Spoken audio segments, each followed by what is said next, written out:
গতকালকে আমরা একজন ইন্ডিয়ান টাউটকে অ্যারেস্ট করেছি। আমরা একটা পুরানো মামলার সঙ্গে যুক্ত ছিল সে অনেকদিন যাবতই। তো এটা আমরা জয়েন্টলি করেছি। আমরা 42N BSF এবং আমরা জামতলী থানা আছে এবং আমরা জিআরপি থানা মিলে। তো ওনাকে মধ্য চারপাড়া থেকে গ্রেপ্তার করা হয়েছে। তো ওনার নাম হলো রূপন মিয়া, বাবার নাম রহমত আলী, মধ্য চারপাড়া PS আমতলী থানার আন্ডারে। উনিও মতলব ওই যারা বাংলাদেশি ওঠানামা করে উনি সহযোগিতা করছেন এবং ওনার ইনভলভেন্সি পাওয়া গেছে।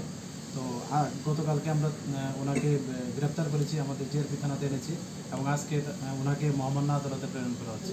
রিমান্ডের আবেদন জানানো হবে কি?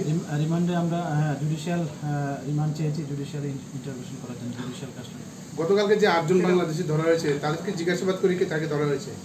না, এটা একটা অন্য কেসের, অন্য একটা আমরা আগরতলা জিআরপি থানার কেস 78/24। ওইটা তো ওই নতুন BNS অ্যাক্ট এবং ফরেনার অ্যাক্ট IPP অ্যাক্ট আছে।